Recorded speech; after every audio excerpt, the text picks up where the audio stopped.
You don't need a week to figure it out. Just one day. One single, unfiltered, unprotected day in the Dark Ages. No shortcuts, no safety nets, and definitely no second chances. It sounds dramatic. Maybe even a little exaggerated until you're the one waking up in a medieval hovel with no plumbing. No heat, and no understanding of the endless dangers that fill the air like damp smoke. In this video, why you wouldn't last 24 hours in the Dark Ages and more, we'll walk barefoot, of course, through one full day in the life of someone thrust violently into a world they were never meant to survive. Here, disease doesn't wait. Hunger isn't a feeling, it's your baseline. And privacy. That's a modern myth. We'll follow you from the moment your eyes open on a straw mat crawling with bugs to the instant the fire sputters out and the night closes in. Every hour will test you in ways you didn't think possible. If you're new here, welcome to Boring History for Sleep, where the stories may be grim, but the pacing is gentle, and the delivery is made for bedtime. If this is your kind of sleepy storytelling, consider subscribing and joining our little nighttime community. Now take a deep breath. Hopefully your last one wasn't full of chimney soot and pig droppings. Ready? Let's see how long you'd last. You wake to the cold. Not the kind of cold that stings and fades, but the kind that burrows into your spine and stays there. Your eyes open slowly, adjusting to a dull gray light, leaking through the cracks of what used to be a wooden wall. There's no window, just slats. No glass, no curtains. Outside, a rooster makes a sound that is less cock-a-doodle-doo and more like it's choking on dust. Your back aches from sleeping on damp straw. Something just brushed your ankle, probably a rat. You'll never know. But what you do know is this: you are definitely not in your bed anymore. You shift under the rough wool blanket, the only barrier between you and the morning air, which smells of smoke mildew, and something sour you can't quite place until it hits you. It's the waste pit outside which no one emptied yesterday, or the day before. You inhale again, and this time your stomach tightens. The chill isn't just from the air. It's from dread, because your body is awake now, and it's demanding the one thing no one in the Dark Ages ever had easy access to: relief. Your bladder is full. You reach for a light switch instinctively, and your hand hits nothing but rotting wood. There's no switch. There's no light. Just darkness and shame.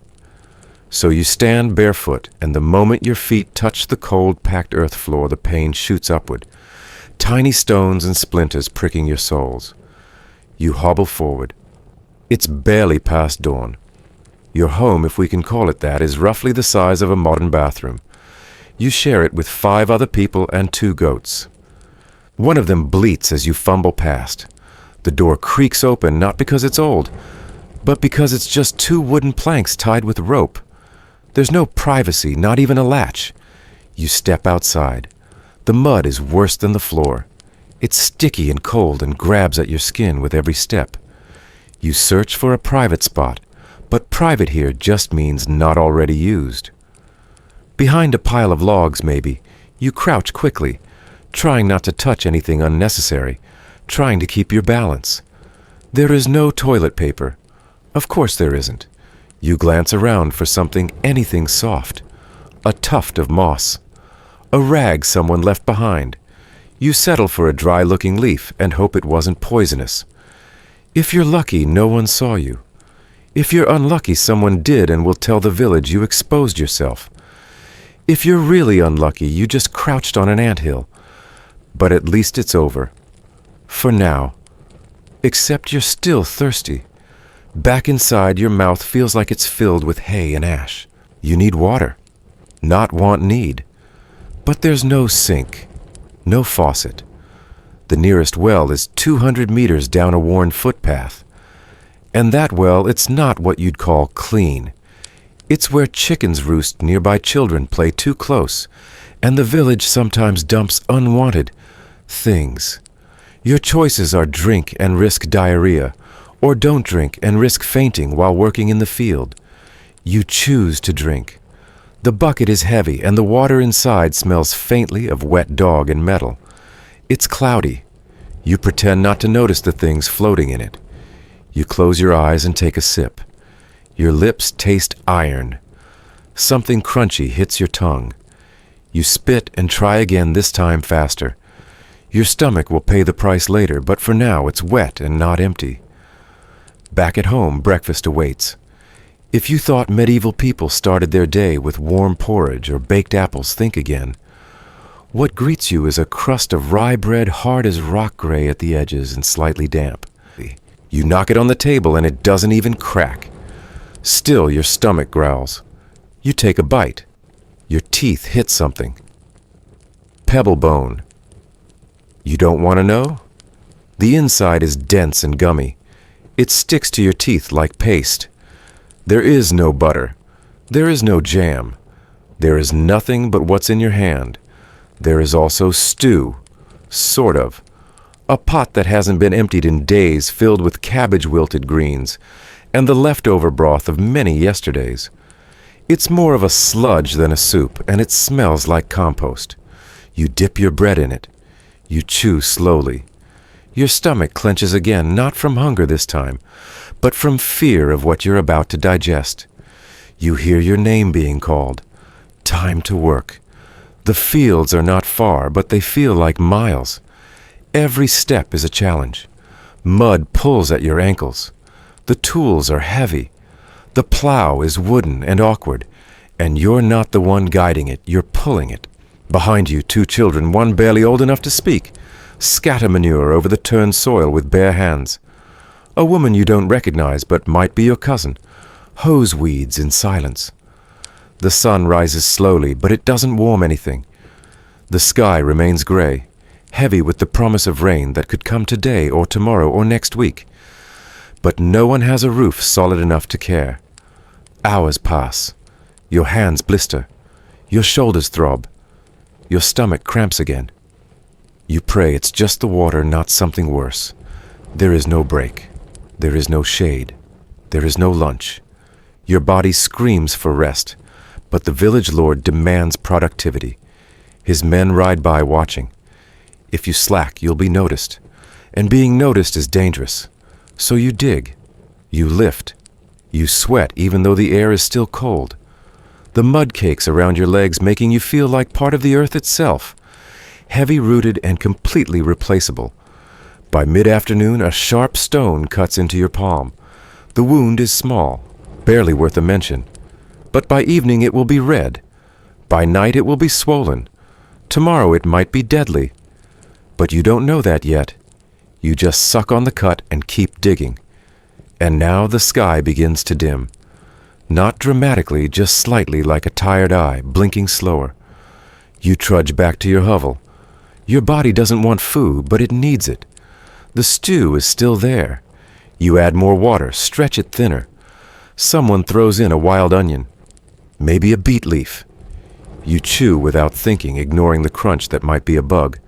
It's better than nothing, but barely. In the far corner, a rat darts from one side of the wall to another. No one flinches. Even the children have stopped reacting. It's just another roommate. There is no firewood left. The hearth burns low.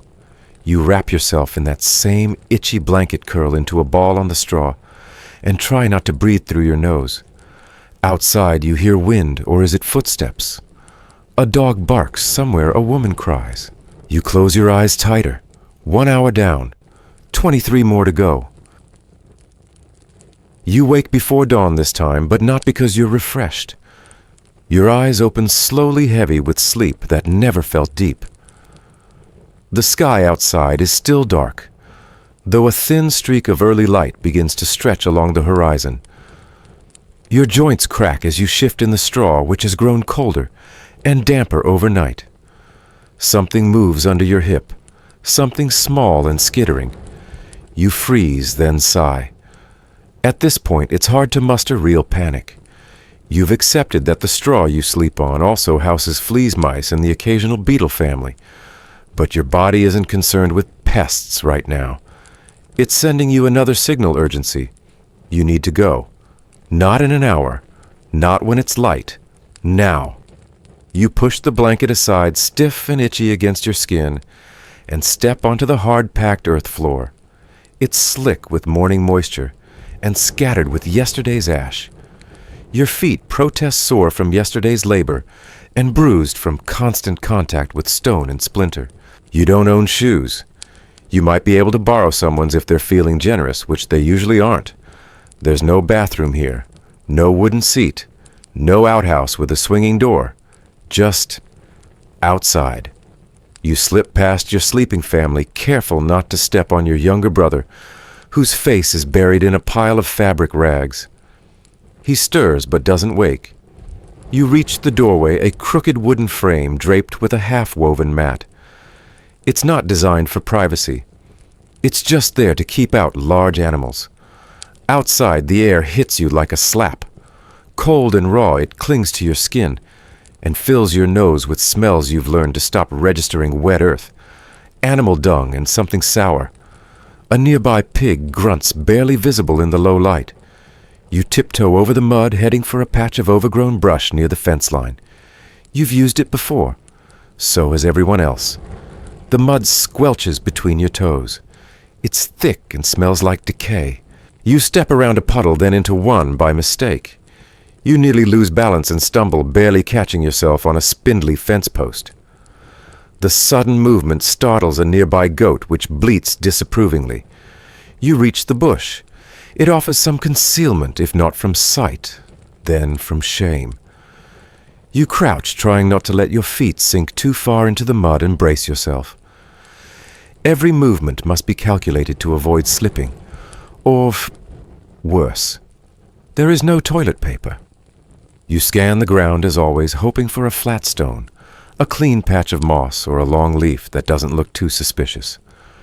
A handful of straw from your bed would work, but you didn't think to bring any.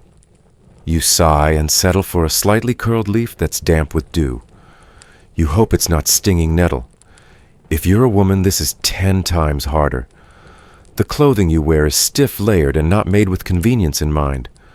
Squatting without being seen is nearly impossible. Exposure, both literal and social, is a constant risk. You move quickly, praying the neighbors are still asleep. And then it happens. A sound above you, a creaking shutter. A splash hits the ground a few feet away, followed by the unmistakable slosh of a wooden bucket. You freeze. Someone has just emptied their chamber pot from the second floor. No warning shout. No apologies. You realize, with a mix of disgust and resignation, that if you'd been 5 steps further along the path, you'd have been doused in another person's overnight waste. This is normal here. In many medieval towns, this was daily reality. Households with upper stories emptied their refuse out the window. Some cities developed rules requiring residents to shout a warning like, "Gardy-loo," before dumping. But not everyone bothered. Waste flowed freely through the streets, and there were no sewage systems, no storm drains, just mud rats and runoff that reeked of everything people wanted to forget. You shuffle back toward your home feet, now fully caked in filth. The cold is numbing your toes, which might be a blessing. You try to wipe them clean on a clump of grass, but it's soaked too. You reach the doorway and step back inside. Your mother is awake now, stoking the hearth. Smoke fills the room quickly. There's no chimney, just a hole in the roof, and a prayer that the wind carries it out. You blink through the haze and settle onto the floor. She looks at your legs and frowns. She doesn't ask what happened. She knows. By mid-morning, your stomach starts to churn. It could be yesterday's water, or the stew, or the fact that you're slowly realizing your hygiene habits are killing you. And they are. In medieval Europe, dysentery, typhoid fever, and intestinal parasites were rampant. Cleanliness wasn't just inconvenient, it was nearly impossible. Soap was rare and precious, often made from animal fat and lye. Most people bathed only a few times per year, and in rural areas even less. Your body used to shower's hand sanitizer, and flushable toilets is now operating in a world where cleanliness is measured by whether or not you smell worse than your neighbor. You do. You scratch your ankle and feel a welt. probably fleas. You scratch again, then again. Eventually you give up. Someone offers you a drink cold water from the same bucket you saw earlier. You hesitate, but you're thirsty. You sip and try not to think. The metallic taste clings to your tongue. You return outside, assigned to sweep the street with a bundle of twigs. It's pointless. The mud swallows everything. But it's expected. You do it while dodging piles of dung and the occasional piglet that darts past. Your foot sinks again and you nearly trip. A neighbor laughs. "Careful," he says, "that one's deep." You force a smile, though you want to scream. As you work, you notice something dark on your pant leg. Blood. Know something thicker. You gag, but there's nowhere to go. You keep sweeping. By noon, the smell is overwhelming. The sun has risen just enough to bake the top layer of waste into a soft crust. But beneath it, the rot is alive. Flies gather. You swat one away, and it returns instantly. In the distance, someone is yelling. You look up to see a man shouting at a child who's defecated too close to the well. The child runs crying.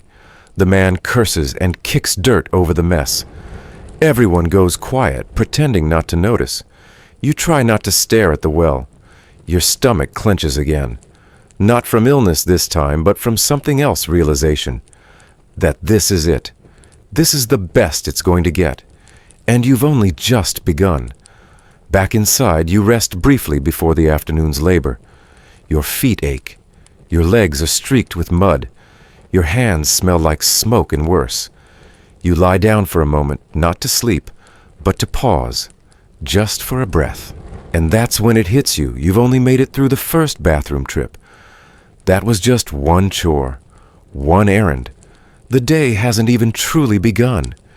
And yet you're already filthy exhausted and on the brink of tears. This is the rhythm of medieval life. There is no break, no buffer, no protective barrier between you and the world. Every touch carries risk. Every step could land in something you don't want to see. Every basic need is a trial, and you've only been awake for 3 hours. The thirst returns faster this time. Not the polite modern kind you might solve with a quick sip from a chilled bottle, but the persistent ache that starts behind your teeth and creeps down your throat like a slow burn. You've been sweating, working, squatting, carrying, and worrying already. Your body is running a deficit. And in the Dark Ages, water isn't something you trust. It's something you fear. You stand outside again, squinting against the low morning sun, and begin the familiar walk toward the village well. The same path, the same sucking mud clinging to your ankles, the same dread curling in your stomach. Your mouth is dry, your lips cracked, but there's no avoiding it. Without water, you won't make it to lunch.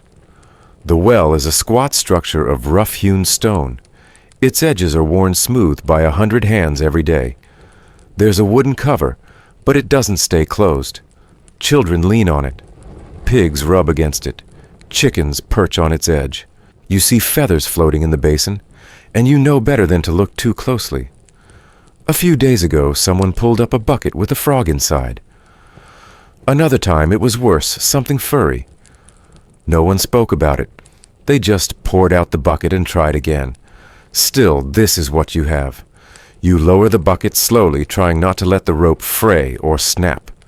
There's no second bucket if this one's lost. It hits the water with a splash. You wait, then haul it back up, hand over hand arm, straining with the weight. Water sloshes over the side. The first thing you notice is the smell, musty metallic, and faintly sour. The second is the color. It's not brown exactly, but not clear either. A soft gray with greenish swirls like tea gone wrong. You drink anyway. The water is warm. It tastes of iron and something else, decay maybe, or old wood. You take a shallow sip, then a deeper one. It settles in your stomach like a rock. Already you know you'll regret it. But you also know that without it, you wouldn't make it through the next few hours. In the Dark Ages, access to clean water was a constant struggle.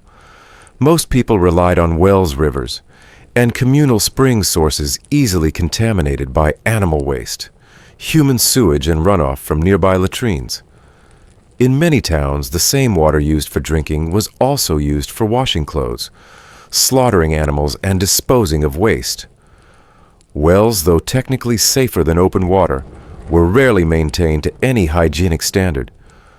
One mainstream historical fact that often shocks modern readers is this: cholera and typhoid weren't just accidental. They were built into the very design of medieval life. You wipe your mouth on your sleeve and take the bucket home. As you walk, your stomach gurgles. At first, it's a low shift, then a twist, then a cramp so sharp you stop moving. You press a hand to your side and wait for it to pass. It doesn't. You try to keep going, but every step feels like a gamble. Will you make it to the door, to the hearth, to the nearest bush? Again, by the time you reach your home, you're sweating. Your vision blurs. The water is hitting your system like a toxin, which in all likelihood it is. You've ingested more than just hydration bacteria. Maybe parasites, definitely things you can't pronounce and wouldn't want to meet. There's no medicine, no charcoal tablets, no electrolyte powder. If your body can't fight it, you'll lose. But there's no time to rest. The midday chores are waiting. You're expected to haul more water this time for cooking. Someone hands you a second bucket. You force a smile and turn around. The well again. This time the rope slips a little. The bucket jerks. You catch it just in time. Your palms sting where the twine burned them. A few splinters lodge beneath the skin, but you ignore them. You pull again. The bucket tips slightly as you lift it over the edge. A slug clings to the rim. You flick it off without thinking. Back home, someone pours the water into the cookpot. The fire smokes heavily. You blink through the haze and try not to breathe too deeply. The stew simmers just water-old root vegetables and a bone someone found by the butcher's stall yesterday. You sit beside it dizzy from effort and nausea. In many medieval households, water used for cooking was barely cleaner than the drinking supply. Boiling helped when it was done properly, but firewood was precious, and few had the time or fuel to purify water fully. Most stews were perpetual, topped up each day with whatever was available. This constant cycle didn't eliminate bacteria. In fact, it sometimes encouraged it. You take a bite of something soft. It's not a vegetable. It might be meat. It might not. You chew anyway. Your stomach tightens again. A cold sweat forms on your back. You don't say anything. No one ever does. Sickness isn't news here. It's normal. And talking about it only makes people nervous. You excuse yourself and step outside again. This time you don't make it far. Later, as you sit hunched in the shadows, your body trembling with effort, you begin to understand something terrifying. That water, the thing you need more than anything, is just as likely to kill you as save you. The worst part, there's nothing unusual about this. A quirky but true tidbit from the period. Some people believed that beer and ale were actually safer than water, and they were right in a sense. The brewing process killed off many of the pathogens that survived in untreated water. As a result, even children drank small beer, a weak ale, with low alcohol content throughout the day. In fact, it wasn't uncommon for workers to be partially drunk during morning chores. It dulled the pain, and ironically, it kept them alive longer than water did. You sit on a log head in hands. The sun is higher now, warming the mud slightly. Flies buzz around your ears. Your mouth is dry again. Of course it is. You think of the well, of the bucket, of the frog, and you wonder how many more sips can you take before your body says no for good. Historians still argue whether medieval people truly understood the connection between dirty water and disease. Some sources suggest they noticed patterns, clusters of illness near rivers or after heavy rains, but lacked the scientific framework to interpret them. Others believed they had no real awareness at all, chalking illness up to bad air divine punishment, or imbalances in the body's humors. What is clear is this access to clean, reliable water wasn't just a luxury, it was a fantasy. You blink against the sun and wipe your face with your sleeve. You need to keep moving. Sitting too long means cramps. Cramps mean weakness. And weakness means being left behind. You're not ready to admit defeat. Not yet. But deep down, you know the worst is still coming. Your stomach grumbles again, but not with the sharp pain from bad water. This is different. It's the hollow, desperate kind. The hunger that arrives when your body has burned through whatever pitiful fuel you gave it earlier, and now hours later is begging for something solid. You'd think this might be the easy part. That food at least would bring comfort. But you'd be wrong. It's late morning now, edging toward midday, and the hearth fire is struggling to stay lit. The pot that hangs over it has been simmering for hours, but it isn't filled with anything worth getting excited about. Inside is a thin, gray broth, more hot water than anything else, with scraps of wilted cabbage, and maybe a bean or two if you're lucky. There's a root you hope is parsnip. It might be turnip. It might also be moldy. You won't ask. You sit down on the packed dirt floor, and someone hands you a hunk of bread. At least they call it bread. It's dense, hard, nearly colorless, more gray than brown. It smells faintly of dust and stone. When you tap it against the side of the pot, it makes a sound like knocking on a door. You take a bite anyway. Your teeth meet resistance, then pain. There's grit inside. Maybe sand. Maybe ground up husks. You chew carefully, trying not to crack a molar and swallow. It's dry going down, and your mouth already rubbed of saliva from dehydration struggles to make the effort. You reach for a sip of stew to soften the next bite, but it doesn't help much. This isn't breakfast. It's survival. In the medieval world, most peasants subsisted almost entirely on bread and stew.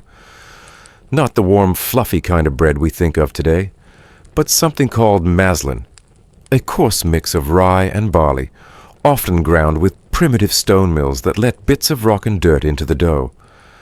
That gritty texture wasn't just unpleasant, it wore down teeth over time. Skeletons from the period show significant tooth damage, not from sugar, but from years of chewing on bread that was closer to construction material than food.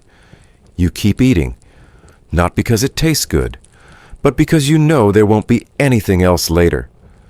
Meat is a rarity, maybe once a week on Sunday after church if the family is lucky, and the pig didn't get sick again. Even then, it's more bone than flesh. For now, it's just the bread and stew. Someone passes you a boiled onion. It's soft, pungent, slightly slimy. You're grateful for it anyway. You take tiny bites, spacing them out between dry bread and hot broth, pretending it's a feast. You look around the room. No one's talking. Everyone's eating in the same mechanical rhythm, chew, sip, swallow. No jokes, no shared stories, just quiet work. There's a child in the corner with their face in their bowl, licking the sides to catch every drop. A woman scrapes the pot with a wooden spoon, chasing something stuck to the bottom. You realize she's not just cleaning it. That's her portion. This is how meals go. Every scrap is precious. Nothing is thrown out. Leftovers, if they exist, are folded into tomorrow's stew. Some pots never fully empty, just get topped off endlessly, like a miserable sourdough starter that no one wants to bake. Outside the fields call again. But your stomach is still not satisfied. The food didn't make you feel full, just slightly less hollow. You stand up, stretching your back. The bread sits like a rock in your gut. The broth swirls uneasily with the water you drank earlier. Still, you can't complain. This is a better meal than some get. During periods of famine, which were frequent and deadly, entire villages starved. Bad harvest wars and harsh winters could wipe out food stores. In desperation, people turned to whatever they could find, boiled bark grass, and in rare, horrific cases, the unthinkable.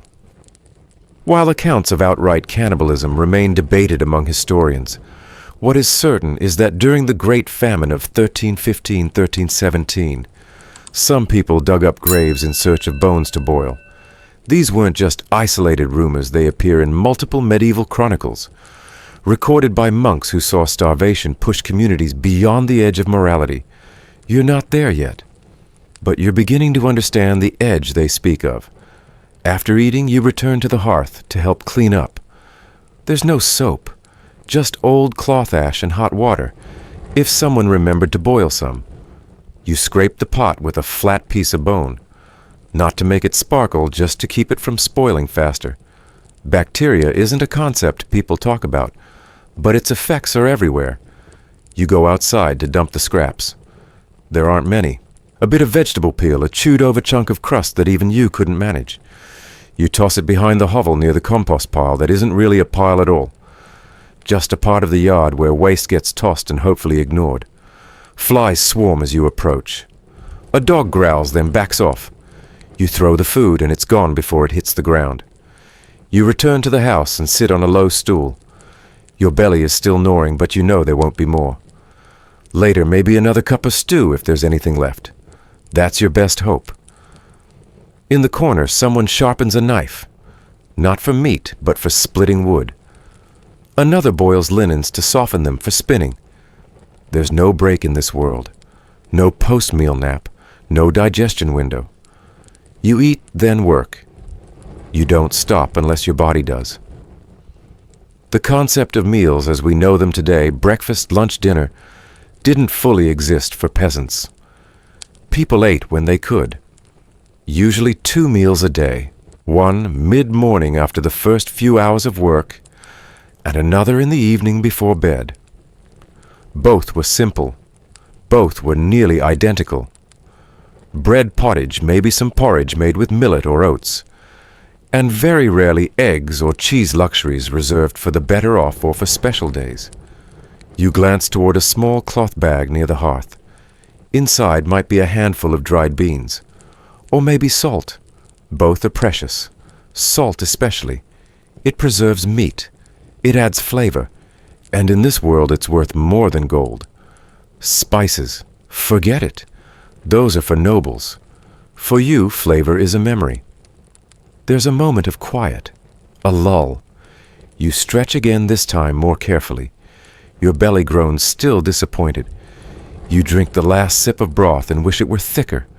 Somewhere in the village, a bell rings. Not a church bell. Just a hollow clang made by striking metal with a stick. A signal. Something's happening. You stand not because you're curious, but because standing means staying warm. Outside, the baker's apprentice runs past with a basket of bread. Not for you. It's for the manor house. Their bread is different, white, soft, fluffy. Made with refined wheat, sifted flour, and baked in clean ovens. You catch a whiff as he passes. It smells like a dream. But that's not your bread. Yours is cracked and stale. You try not to resent it, but you do. You return to your work. Your hands are dirty again, and your mind is foggy with food that didn't satisfy. You think about dinner, and hope there will be a carrot in it this time. Maybe 2. That would be nice. You don't dream of dessert.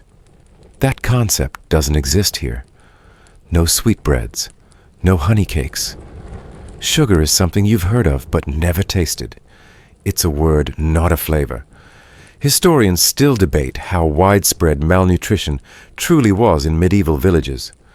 Some argue that peasant diets, though monotonous, provided enough calories to survive. Others note the high rates of stunted growth, brittle bones, and poor dental health as clear evidence of long-term nutritional deficits. What's certain is that food was never guaranteed. Hunger was a regular companion, and satisfaction was a fantasy. You wipe your mouth again and stretch. Time to return to the fields. The plow waits. The sun is higher now, but not warmer. Your shadow stretches out in front of you, thin and fragile, like you. The sun has crept overhead now, though you wouldn't call it warm. It casts more of a pale glow than actual heat, just enough to make the mud sticky and the air thick. It's time to return to the fields. Your limbs are heavy, dragged down by hours of motion, and a belly barely full of dry bread and cloudy broth. But rest isn't part of the daily schedule here. If you're a peasant, you don't get time to digest. The fields don't care how tired you are. The weeds don't pause while you take a breather. The land expects your body from dawn to dusk, and sometimes longer. You reach for the wooden plow lashed together with thick rope and bent metal salvaged from some other broken tool. There's no ox to pull it today. Maybe the neighbor borrowed it, or maybe it's sick. Either way, you're the ox now. You grasp the crossbar and lean your weight forward, pushing through the uneven soil. The ground is dry at the top and wet just below a thick paste that clings to the wooden blade and resists every step. It's like dragging a coffin through syrup. Behind you, a boy no older than 7 follows with a small sack of seeds. He works in silence, scattering barley in your wake, trying to keep up. His hands are raw from cold. His eyes are vacant. He's been doing this since he could walk. Children in this world don't have childhoods. They have tasks. They don't play, they assist. And if they don't, there's punishment. If not from parents, then from hunger itself. Your shoulders burn. Every few steps you stop to reset your grip. Blisters have begun to rise where your palms meet the wood. The muscles in your lower back scream, but you ignore them. No one here complains, not because they're strong, but because it doesn't change anything. You pause for a moment, standing straight. Your breath fogs in the air even under the midday light. You flex your fingers trying to bring blood back into the tips. The sun is deceptive.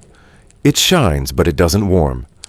And when it sets, it will vanish quickly, leaving behind the kind of cold that settles deep into your bones. A woman a few rows over is hunched low pulling weeds. Her head is covered with a threadbare scarf.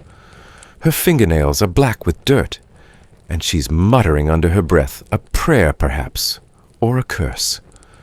Maybe both. This is the gym of the Dark Ages, pulling, dragging, lifting, squatting. No sets, no reps, no spotter, only obligation. In medieval Europe, more than 80% of the population worked the land in some capacity. Most were bound to a feudal system, meaning they didn't own the soil they worked. The lord of the manor controlled the fields. You farmed them in exchange for the right to live nearby and for the right not to be evicted, arrested, or worse. Even freemen who technically had more freedom found themselves entangled in contracts, debts, and survival patterns that left them no better off than the serfs. A manorial calendar regulated the entire year, plowing in spring, sowing, weeding in summer, harvesting in autumn, and repairing tools in winter. There was never a true break. You stop to drink again, taking a swig from a leather flask that's more cloth than skin now. The water is warm. Your lips brush the rim and it tastes of mold. You drink anyway. The wind picks up. It carries the smell of animals, horses, chickens' dung, and something sharper. Maybe smoke. Maybe rot. You don't look up. If there's fire, someone else will deal with it. If it's a dead animal, there's nothing to be done. A shadow falls across your path. It's the steward mounted on a thick-shouldered mare. He's not a knight, but he acts like one. He works for the local lord, and he doesn't plow. He watches. He measures. He takes notes. He tells you when you're not doing enough. You nod, keeping your eyes down. He doesn't speak, just watches for a moment, then kicks his heels into the horse's side and rides on. You exhale slowly. That could have been worse. You press forward. A few feet away, a man curses as his plow hits a buried stone. The blade snaps, sending the handle flying. It lands in the mud with a slap. He stares at it for a long second, then sighs, picks up the pieces, and walks toward the shed. There's no panic, just the weary acceptance of another hour lost to failure. You think of quitting, just for a moment, letting go of the plow and walking into the woods, maybe disappearing. But there's no away in this world, There's only outcast, and that path leads to starvation exposure or punishment. You keep moving. At one point, your foot finds something soft. You look down and see a dead rabbit, half rotted the skin sloughing off in wet patches. You step over it. Maybe someone will skin it later. Maybe it'll just become part of the earth again. You feel a tug at your sleeve. It's the boy behind you holding up the sack of seeds. It's empty. You nod. Time to refill. You both walk back to the edge of the field. There's a basket waiting covered in damp cloth to keep the grain from sprouting prematurely. You take a few handfuls, careful not to spill. Every kernel matters. Every accident is a loss. You refill the sack and return to the line. The boy follows. The wind dies down. The field quiets. All you hear is the creak of wood, the shuffle of feet, and the occasional grunt of effort. This is the soundtrack of life. A fringe historical detail in some areas. Peasants were required to sing while they worked, not for morale, but so overseers could hear they weren't slacking off. If your voice stopped, so did your body. Silence meant trouble. In response, laborers developed work songs, rhythmic chants that doubled as coordination tools, and a kind of primitive protest. Few of these survive today, but references to them appear in court records and church writings, usually accompanied by accusations of improper conduct. You hum under your breath, not to please a steward, but to keep your mind from wandering. The rhythm helps. So does the repetition. Push step lift. Drop scatter step. Over and over. The sun begins to lower, shifting from silver to yellow. Your shadow grows longer. The end of the day is in sight, but that doesn't mean rest. It means a shift in chores. You finish your row and stand tall. The sky is tinged with orange now, and your hands are swollen. Your wrists ache. Your shoulders have gone numb, which might be a blessing. You glance back at the field. It's far from finished, but it's not your decision. Someone calls your name from the edge of the village, and you nod. Time to move on. You carry the plow back to the shed. It's a small, crooked structure made from scrap wood and animal bones. Inside, tools hang from pegs, rusted, cracked, but still functional. You hang the plow on a hook and step back. The boy follows and places the seed sack beside the door. Back at home, smoke curls from the hearth. You smell something, cooking onion maybe, or boiled nettles. You hope for bread, but you doubt there's any left. You step inside. Someone hands you a rag. You wipe your face. It doesn't help much.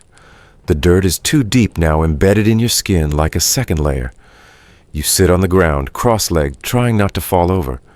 Your whole body hums with exhaustion. Every muscle is tight. Every joint feels off-center. You've pulled things you didn't know you had. And tomorrow you'll do it all again. Historians still debate whether peasants of the Middle Ages were truly miserable all the time.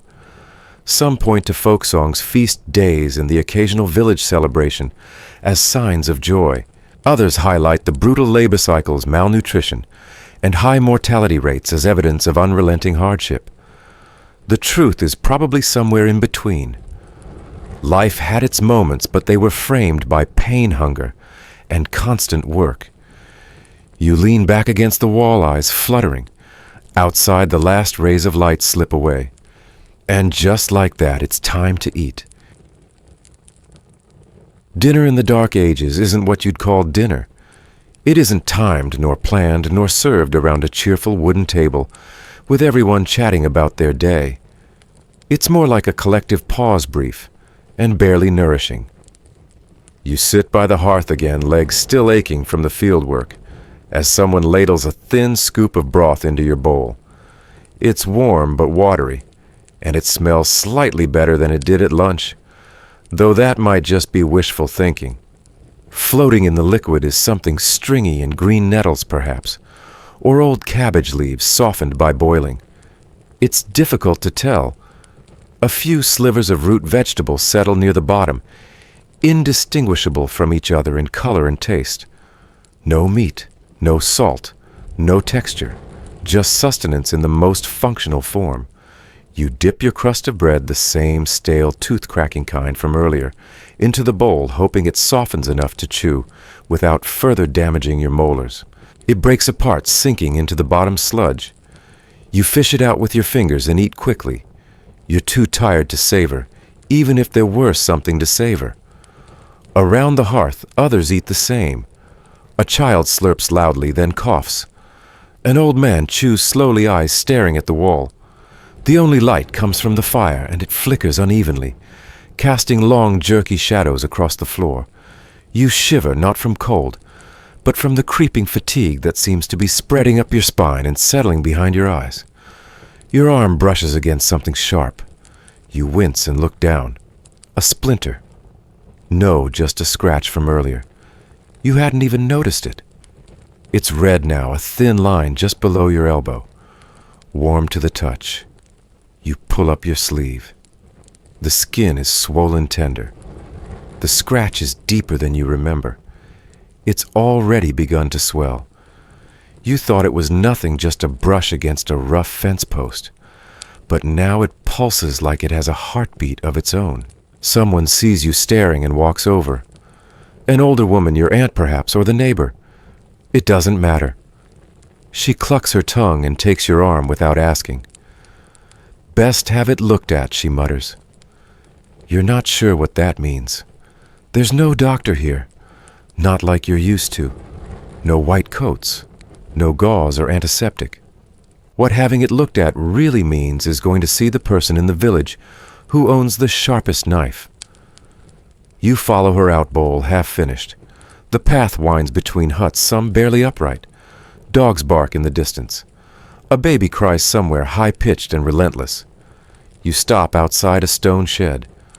The door is open and the inside glows with candlelight. A man waits within, broad-shouldered soot on his face, a heavy leather apron tied around his waist. He smells like iron and smoke. You recognize him, he's the blacksmith. But tonight he's something else.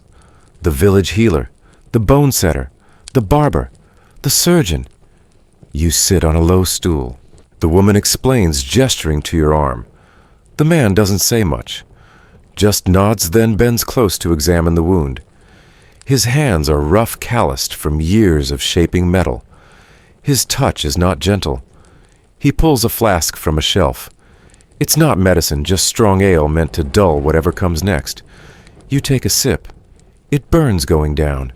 Your head swims. He doesn't wash his hands. He lifts a knife from the table, a crude thing, blackened by fire tip, nicked edge uneven. He doesn't sterilize it. There's no fire, no alcohol swab, no clean rag. Just a quick glance, a murmured word, and then he cuts. The pain is immediate and blinding. A white-hot flash shoots through your arm, up your shoulder into your skull. You cry out. Not a scream exactly, but a sound torn from your chest, like breath in reverse. Your body jerks, but someone behind you holds your shoulders down. The man squeezes the wound. Thick fluid oozes out, yellow and cloudy. Infection. He nods as if pleased. Then he pulls something else from the table, a jar of something gray. Ash clay. You don't know. He smears it across the cut, presses a cloth over it, and ties it tightly with a strip of linen that used to be someone's shirt. You sit dizzy, throat raw. Your body is shaking, your mouth dry. He hands you a second sip of ale. You take it. In the Middle Ages, medical practice was a dangerous gamble. Without an understanding of germ theory, treatment often did more harm than good. Wounds were cut open to release bad humors. Leeches were used to suck blood. Mercury was applied to sores. Sometimes moldy bread was pressed into a cut, not because of any scientific understanding of penicillin, but simply as folk remedy. Remarkably, it worked on rare occasions, but more often infection spread, leading to amputation or death. You leave the shed with your arm bandaged and your nerves frayed. The pain hasn't dulled, it's spreading now up toward your shoulder. You feel feverish. Every breeze makes your skin crawl. You walk back slowly, your body heavy. Back at home, the fire is burning low. The stew pot is empty. Someone hands you a corner of crust. You chew without tasting. And then the shivering starts. It begins in your fingers and toes, then moves inward. Your teeth chatter. Your vision blurs. You lie down, curling beneath the same rough blanket from the night before. Every movement of your arm sends a jolt of pain through your entire body. The wound is angry. You feel heat radiating from it. You pray it's just irritation, that it will go away. But you know better. Infection kills more people than war. A simple scratch can rot a limb. A cough can collapse your lungs. A fever can strip away days of strength in hours. And you have nothing to fight it with. No antibiotics, no sterile dressings, no hospital, just hope and a few wild herbs that may or may not help. A mainstream historical fact. In England during the 14th century, even wealthy nobles had a high chance of dying from infected wounds. Surgery was done without anesthesia. Bleeding was controlled, if at all, by cauterization or pressure. Survival often depended on pure luck and the strength of a patient's constitution. The mortality rate for medieval amputations, even under the best conditions, could reach as high as 75%. You drift in and out of sleep. The fire dies down. The room grows colder. Every creak of the walls sounds like a threat. Every breath feels like it might be your last easy one. Someone shifts beside you. A hand brushes your shoulder. Not comfort, just someone adjusting their position. You close your eyes. Historians still argue whether medieval healers did more harm than good. Some records suggest surprisingly effective techniques, trepanation that relieved pressure, herbal concoctions that reduced fever. Others point to horrific outcomes, to superstitious treatments, to surgeries performed with tools better suited to carpentry than care. You don't know which kind of story yours will be. Only that it started with a scratch, and now burns like fire. You don't sleep so much as slip into a haze. 1 minute you're in the hut, the next you're somewhere else entirely. Maybe dreaming, maybe hallucinating. You hear your mother's voice, but she's not speaking. You see your own hands, but they don't move. You think of clean water, of soap, of a white room and a soft bed. You think of hospitals and gentle hands and cool cloths. But none of that exists here. Just the wound, the fever, the darkness. You have survived another meal, another injury, another hour. But the night is far from over. You don't remember falling asleep. You only remember waking again with a jolt and a choking gasp. Your body shivers, violently drenched in cold sweat, though the fire has long since turned to ash. The pain in your arm has settled into a dull throb, radiating heat that doesn't warm you. It just burns. The hut is quiet save for the sound of someone snoring nearby and a gentle wheeze from the old man in the far corner. The air is dense, humid with breath and soot. You sit up slowly. Your stomach turns not from pain but from something deeper. The kind of ache that comes when your body is asking for fuel it can't find. You're hungry again. Of course you are. This hunger is sharper than the last. Not a whisper in your gut, but a clawing insistence that won't let you ignore it. You can't remember what you ate last, not really. A few spoonfuls of hot water. Some soft gray vegetables. A torn crust of rye, hard as bone. It's no wonder your stomach is empty again. It was never full to begin with. You reach for the pot beside the hearth. It's cold. A skin of grease, congealed across the top, tells you dinner's leftovers have sat out too long. Still, you stir it with a stick and fish out something semi-solid. A scrap of onion, maybe. A wilted leaf. You scrape it into a wooden bowl and hold it in your lap like it's treasure. This is your dinner, the runoff from someone else's meal. A ghost of nourishment. You chew slowly, jaw aching from fatigue, and try to convince yourself it tastes like something. But there's no salt, no herbs, no texture. Just the same flavorless mush you've had every night for a week, maybe more. Time blurs in this place. Every day bleeds into the next. As you eat, a rat scurries past your foot. You don't move. You don't scream. You don't even flinch. You just lift your foot slightly, then place it back down once the scratching fades into silence. The rat doesn't want you. It wants what's in your bowl. And frankly, so does everyone else. The presence of rodents isn't a surprise in this world. It's a guarantee. They live in your walls, burrow in your straw bedding, scavenge your scraps, and sometimes bite your toes in the night. In some homes, it's said that rats outnumber humans. You believe it. Rats weren't just a nuisance. They were deadly.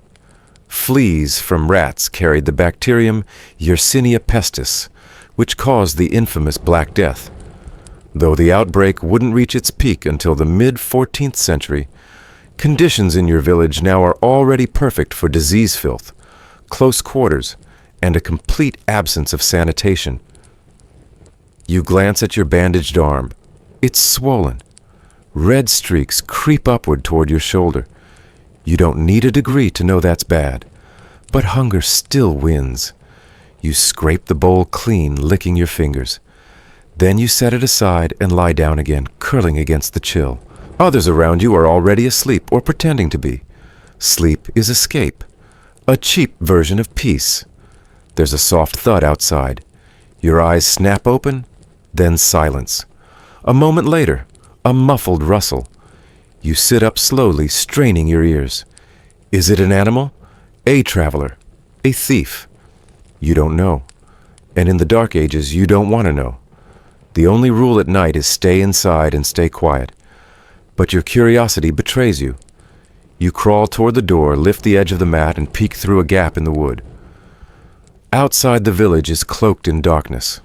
There are no lanterns, no torches.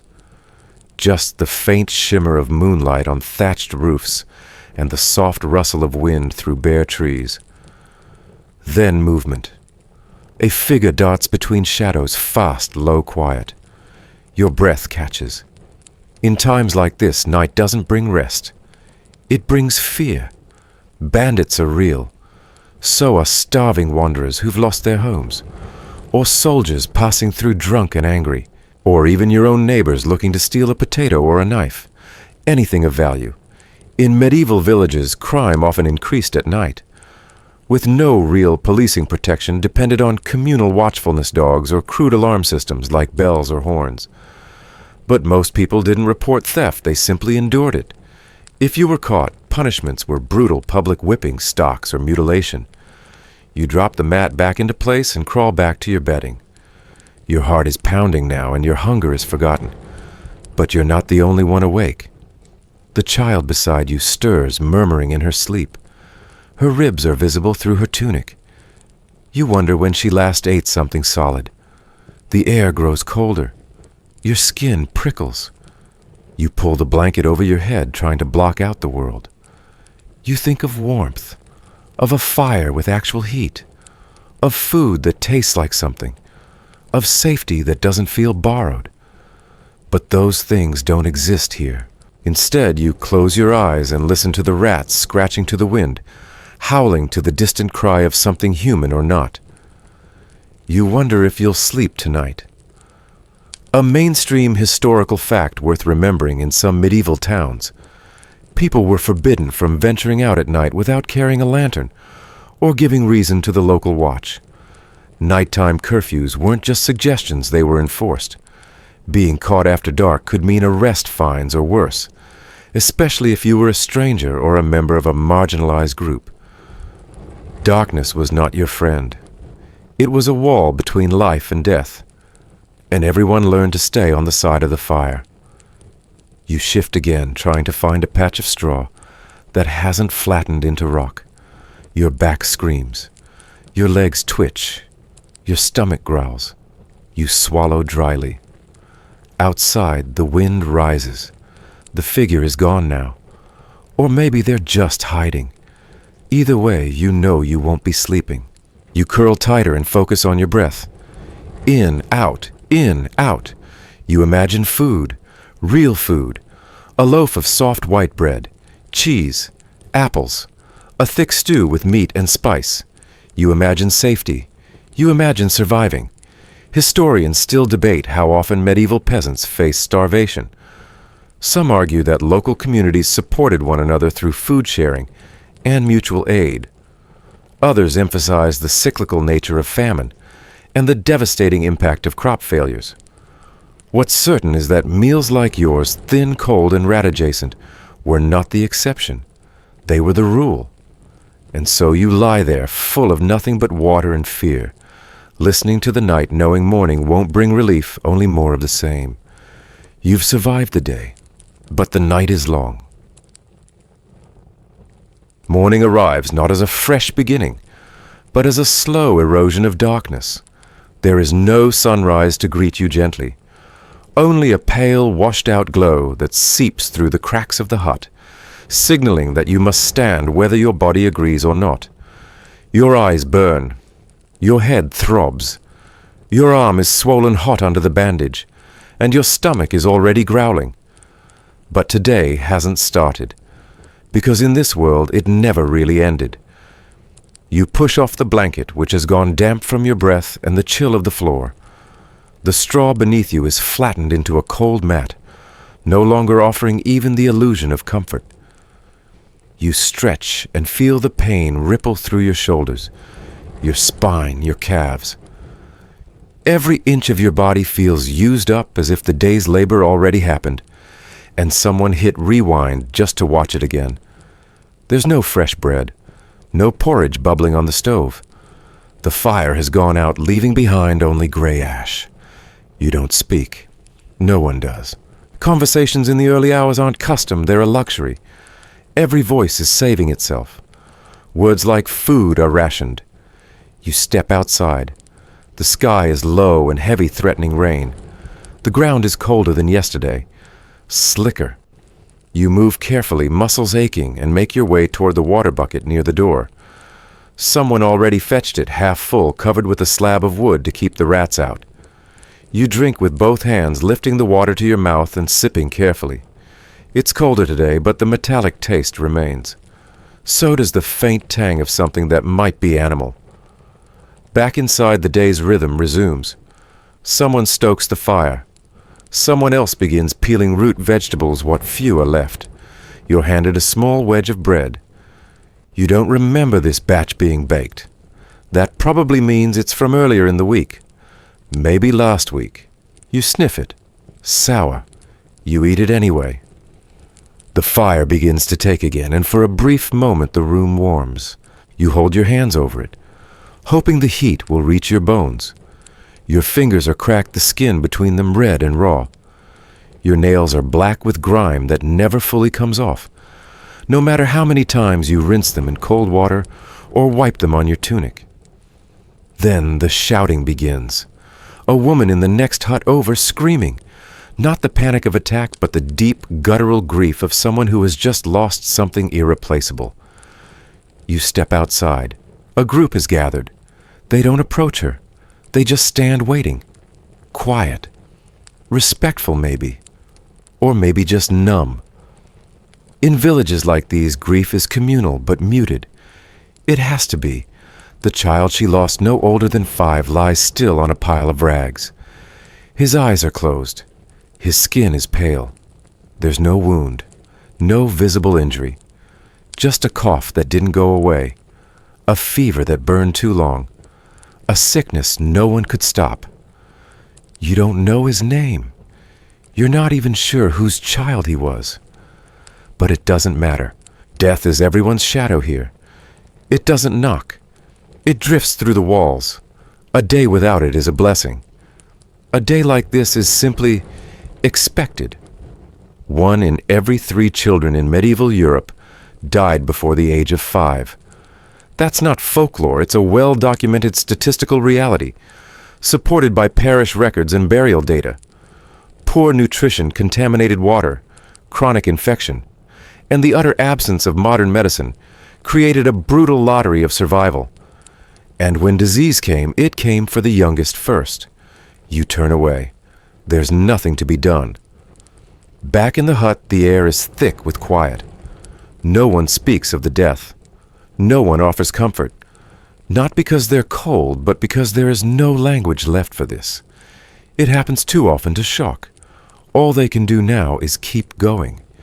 You help repair the roof, a few damp bundles of straw tied tight with cord and wedged into the thatching where rain leaked through during the night.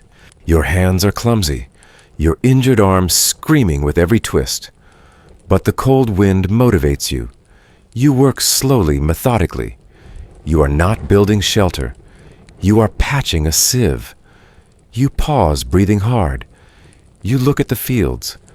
They stretch toward the horizon in ragged rows, brown, lifeless, clotted with ice. This land gives, but it also takes. And in winter, it mostly takes. You return to the hut. Inside, dinner is being stretched from scraps. More nettles, more boiled cabbage, a few old potatoes with black spots carved away. The stew simmers, but it smells sour. Still, your mouth waters. You hold your bowl close when it's handed to you. The warmth alone feels like a blessing. You sip carefully. It's bland and thin, but it fills the space where pain was beginning to grow again. You look at the others as they eat, faces, thin eyes sunken. No one complains. Complaining uses energy, and no one here has any to spare. You settle near the fire bowl in hand. The flames flicker on the stone walls, casting dancing shadows. The child who died earlier has been buried already in a shallow grave just beyond the edge of the village. There was no ceremony, just a prayer and silence. A family's loss absorbed into the greater rhythm of survival. You think about your arm. It's worse. The red streaks have crept higher. You hide it under your tunic, hoping no one notices. If it gets worse, they'll suggest leeches, or cutting, or cauterization. None of those are better than the infection. Your eyelids are heavy again. You haven't truly rested in how long a day? 2. It's hard to tell. You lie down near the fire, pulling your blanket over your shoulders. The room is warmer tonight. Or maybe you're just too numb to feel the cold. A rat runs along the edge of the room. A dog growls in its sleep. A woman mumbles a prayer in Latin under her breath. Historians still argue how much comfort faith truly brought to the average medieval person. Some argue it was central to their endurance, a spiritual backbone in a brutal world. Others note that most peasants couldn't read the scriptures, didn't understand the sermons, and often feared hell more than they trusted heaven. But what's clear is this prayer was always there. In illness, in hunger, in grief, in fear. It didn't have to make sense. It just had to exist. You close your eyes. You've eaten. You've worked. You've survived another day. Barely. And as sleep pulls you under, you wonder quietly, hopelessly, if you'll wake up tomorrow. You've heard about the Vikings. Everyone has. The fierce warriors with horned helmets, the shipbuilders, the pillagers. They're a bit of a folk myth in their own right, and they don't get enough credit for their ability to pop up in popular culture with a surprising level of frequency. But let's look past all that glory for a second and really examine what life in Viking territory might have been like. The Vikings weren't just the star of the history books. Because they had cool longboats and a tendency to raid coastal towns, they were relentless because of the brutal world they inhabited. In the Viking world, survival was a constant struggle. The cold, harsh Scandinavian winters were no joke. Imagine trying to survive a day in a place where the ground freezes solid for months on end, and where on the best of days the sun barely rises above the horizon. Those long winters could feel endless. You've got no central heating, no internet, no plush blankets from IKEA, just cold stone houses and the sound of the wind howling through the cracks. But here's the kicker: the Vikings didn't just survive, they thrived in it. Well, sort of. These warriors lived off the land, and in many ways life revolved around making sure the next day could be made possible by the work you did today. So let's paint a picture of what it would have been like to wake up in a Viking household. It was dark, probably cold, and your food options were limited to whatever the last season's crop managed to yield, or worse, whatever you could hunt down and preserve for the winter. You can kiss your modern grocery store aisle goodbye. No fancy fruit smoothies, no deli meat, and certainly no pre-packaged ramen. And with everyone living in relatively small, isolated villages, your neighbors were probably a bit far off to offer you any real help if you got into trouble. Your local butcher, that was you. There were no quick trips to a supermarket or even the nearest town. You might have a small herd of livestock, but that wouldn't go far when the winter snow comes. Even in the summer, hunting and gathering were critical activities, and the women and children worked tirelessly with men to gather firewood fish or grow crops, all just to ensure that there'd be enough for everyone to survive the long, dark months of winter. One misstep, and you could end up hungry or worse. And speaking of hunger, imagine living in a time when food wasn't readily available in any form you could get in the modern world. To live as a Viking, you probably needed to be a little creative with your meals. Sure, you'd have some fish, maybe a bit of meat, but fresh vegetables hard to come by, and they didn't last long. So most of your food would be preserved, salted, dried, or smoked, giving it a long shelf life, but also a serious lack of flavor. While we today enjoy a vast array of food options from every corner of the globe, the Vikings had to make do with whatever they could harvest, catch, or trade for. Think about it. A bowl of porridge with a bit of dried fish on top was considered a meal fit for kings. But let's get to the fun part. You've heard the myths about the Viking warriors with their shining helmets and unstoppable swords, right? While there's a lot of truth to their combat prowess, the reality of Viking warfare wasn't quite as glamorous as it's often portrayed. Sure, there were epic sea battles, and these warriors could fight like none other, but that came at a cost. The Viking raids weren't about taking over land just for fun. They were necessary for survival. The soil wasn't always fertile. The winters were brutally long, and trading could only get you so far. So they set out on raids to gather riches, expand their territory, and essentially get what they needed to survive. But here's where the darkness really begins. When Vikings went out on a raid, they didn't just show up, take some gold, and leave. There were real consequences to those raids, especially for the villagers they targeted. A raid meant that the Vikings would often take everything: cattle, weapons, women, children, food, anything of value. This wasn't just about pillaging. It was about survival. If you lived along the coast or near a river, you were at risk, especially if you didn't have the ability to protect your home. Some villages never recovered from Viking raids, and they were left with nothing. On the flip side, the Viking warriors didn't necessarily fare better when it came to the long-term effects of their lifestyle. You'd think they were immortal, what with all the sword-fighting, shield-bashing, and horseback riding. But in reality, their lives were brutal. Many of the Viking men, after decades of living hard, saw their bodies begin to fall apart long before their time. The constant physical exertion combined with limited access to healthcare meant that old age wasn't kind to the warriors. Arthritis was rampant, and joint problems were common. But death was a part of the Viking code.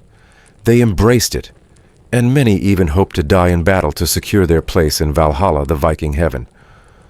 This wasn't some idealistic notion of living forever in the afterlife. It was practical. If you died in battle, you got the best afterlife, a glorious place to feast with warriors for eternity. If you died a peaceful death, it wasn't quite as glorious, and that didn't sit too well with the proud Vikings. Let's talk about their religion. The Vikings had gods and goddesses who governed everything from love and war to fertility and harvest. For the Vikings, the gods were personal, and they needed to be appeased if they wanted to survive the brutal elements or avoid ill fortune. Whether it was Thor, the god of thunder, or Odin, the chief of the gods, they were always on the Vikings' minds. But as we now know, these gods weren't nearly as benevolent as some of the deities in other cultures. They were powerful, yes, but also capricious, and sometimes downright dangerous. And when it came to sacrifice, the Vikings didn't hold back. It wasn't uncommon for them to make blood sacrifices to the gods in exchange for good fortune, especially before heading off to battle. If you were a Viking warrior about to face a raid or a fight, you'd probably want to pray to Odin, who you believed would help you win. And finally, Viking life wasn't all doom and gloom. While it was undeniably hard, there were also moments of joy and cultural richness. From the poetry and sagas they passed down to their advanced shipbuilding techniques, the Vikings created a legacy that has lasted for centuries. They crafted their longships to such perfection that they could sail the high seas, navigate through icy waters, and raid the farthest corners of Europe. They weren't just warriors, they were sailors, traders, explorers, and even settlers. The Vikings' ability to move through vast expanses of water, all the while managing the harshness of the environment, speaks to their resilience. But it was all hard-won. So while Viking life might sound romantic or thrilling from the safety of your modern chair, remember that for them, every day was about survival. The luxury of comfort, unimaginable. The wealth of the world, out of reach. Unless it was taken through strength and aggression. In the Viking world, you didn't just face the elements, you faced life itself. And life had a way of making sure that you stayed sharp, or you didn't stay alive for long. You're still shaking off the cold bite of Viking life when suddenly time shifts. The heavy wood smoke and salted cod vanish, replaced by the scent of incense, olive oil, and 1,000 voices echoing off marble walls. You blink. Now you're in Constantinople, capital of the Byzantine Empire, the eastern half of the Roman world that refused to die. Welcome to the 10th century. Same dark ages, but a whole different brand of chaos. At first glance, things seem better. The streets are paved, the markets lively, the buildings more grand than grim. You spot mosaics glittering above arched doorways, monks hurrying in clusters, and children darting past with baskets of dates and flatbread. Compared to a muddy Frankish village or Norse outpost, this is a feast for the senses. Civilization right, sort of.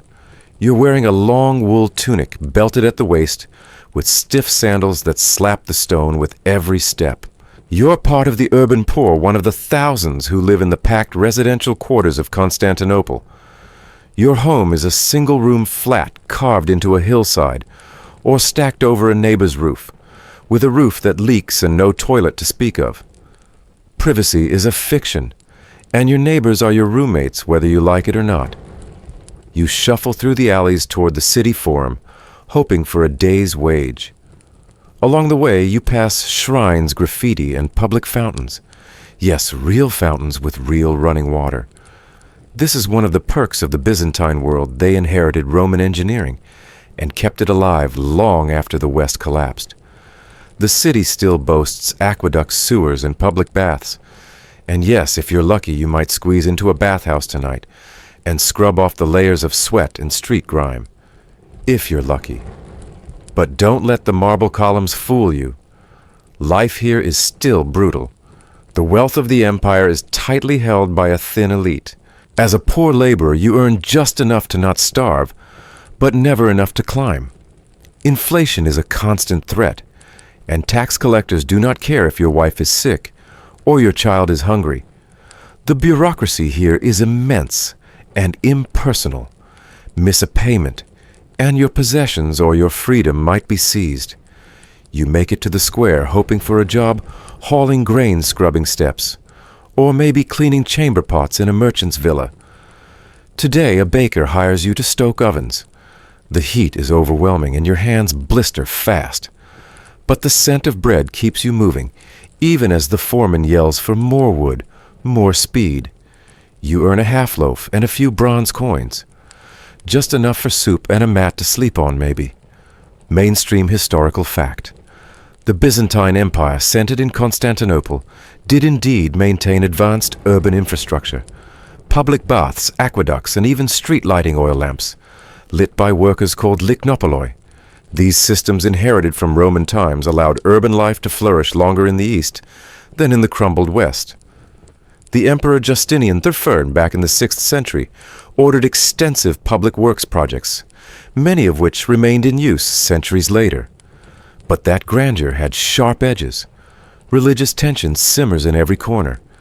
The city is officially Orthodox Christian, and religious images, icons are everywhere. Yet iconoclasm still echoes in whispers. You hear two men arguing in the street. One says icons are holy, the other says they're idolatrous. Voices rise, then fists. A soldier steps in, clubs raised. Argument over, you duck into a nearby church to escape the heat and noise. It's quiet here, cool stone walls, flickering candles, and the faint scent of beeswax. A priest chants in Greek, his voice reverberating through the arches. You don't understand every word, but the rhythm is soothing. You sit for a while, letting the calm wrap around you. It's one of the few places in the city where no one yells at you. But your stomach reminds you it's lunchtime. You head back out, navigating the maze of alleyways. A vendor offers chickpeas and stale figs. You buy a handful. A beggar grabs your sleeve. You give him one fig. He nods, says nothing. No one does. Scholarly debate still surrounds the exact social mobility in Byzantine society. Some argue that the educated could ascend through imperial service, or the church, while others note that entrenched aristocracy and rampant corruption made upward movement nearly impossible for the average citizen. What's clear is this: most people stayed where they started physically, economically, and spiritually. You pass a doctor's stall. Not a physician in white robes, this man wears brown with hands stained from mixing herbs. He offers treatment for headaches, bleeding, infertility, and spirits. Spirits, you don't ask. Medicine here is a mix of Greek science, Christian belief, and folk magic. Some doctors still rely on Galen's humoral theory, balancing bodily fluids, with diet bloodletting and poultices. Others sell charms. Feeling unwell, you might get honey and vinegar for a sore throat, or a roasted owl's heart for nightmares. Yes, owl heart. Quirky but historical. Byzantine medical texts record treatments that blend superstition with classical logic. Sometimes it works. Sometimes you get worse. You continue down toward the docks. The scent of tarfish and spice hits you hard. Ships line the harbor, some from Egypt, some from Syria, others from far-flung Black Sea ports. The empire is a trading hub, its tentacles stretching across 3 continents. Silk, grain slaves, and jewels all pass through here, but the riches never touch your hand. In the distance, the massive dome of Hagia Sophia dominates the skyline. You've never been inside. You've only heard of the gold, the mosaics, the echoing hymns that make the air vibrate. They say angels hover near the ceiling. You wouldn't know. Poor people rarely cross its doors unless it's for a mass burial or conscription ceremony. By afternoon, your legs ache. You sit near the hippodrome where once chariot races thrilled tens of thousands. Now only birds and dust race through it. The empire still holds its grandeur, but its glory days feel distant.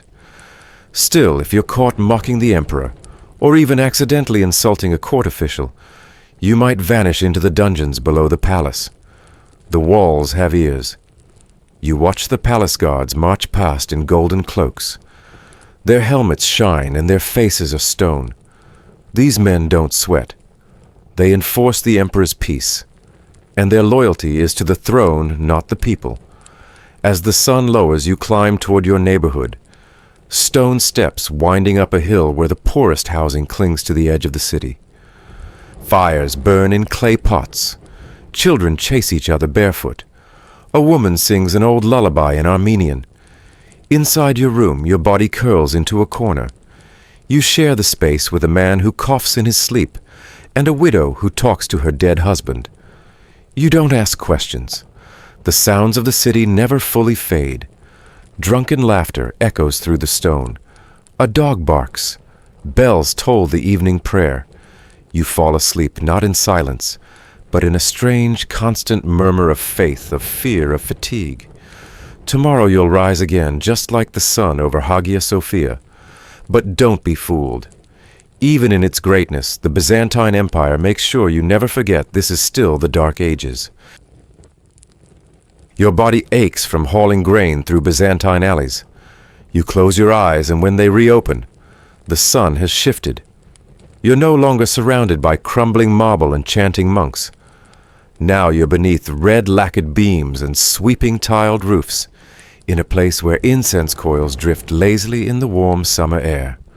Welcome to Tang Dynasty China, 8th century CE, a land of poetry silk tea, and beneath the delicate glaze of elegance, an unforgiving structure that chews up the poor and spits out the unworthy. At first, it's breathtaking. Literally. The air is thick with humidity and the scent of plum blossoms. Everything is ordered, layered, disciplined. You stand in a narrow hut tucked between other earth-packed houses on the outskirts of Chang'an, the imperial capital.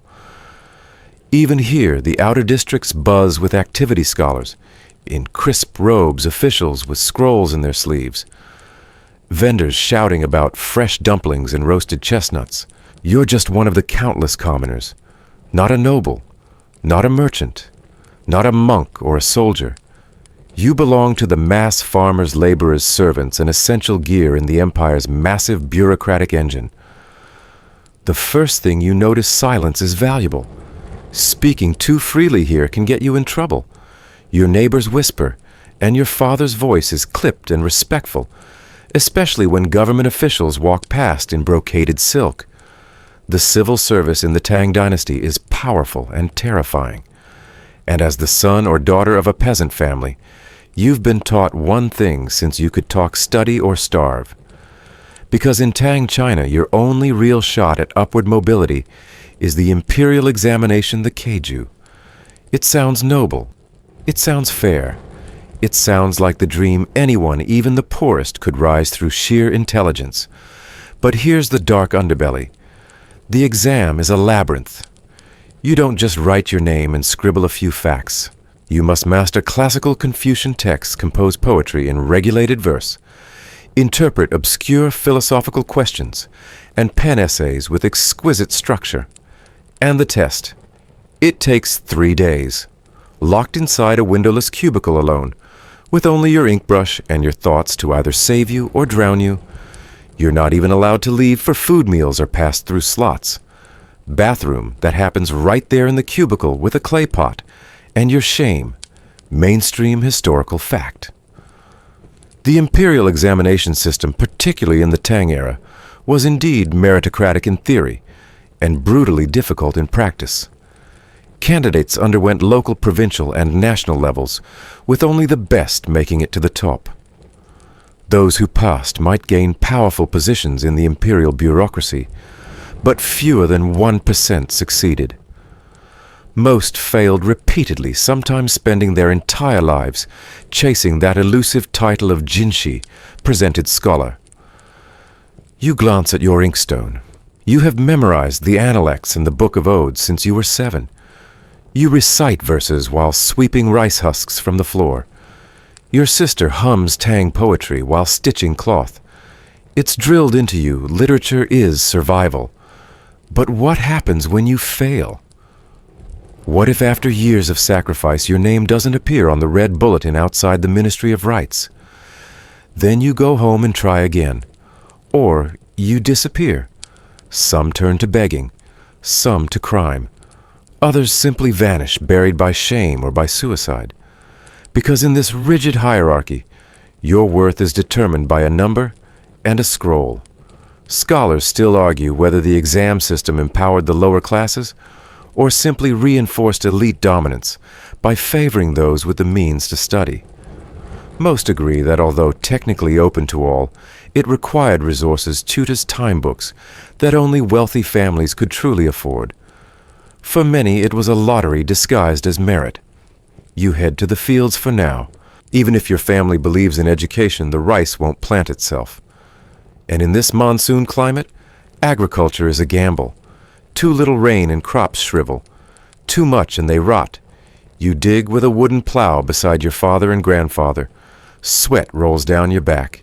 The sun is merciless and so are the mosquitoes. No break today. There are taxes due, and the magistrate doesn't care about weather or sickness. In Tang, China, taxes are taken in grain cloth or labor.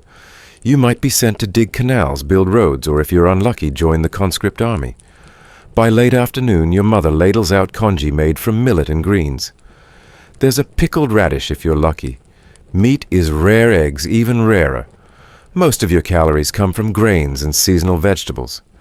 It's healthy, sure, but monotonous. And if your family lives near the edge of the city, you hear rumors. Bandits in the hills.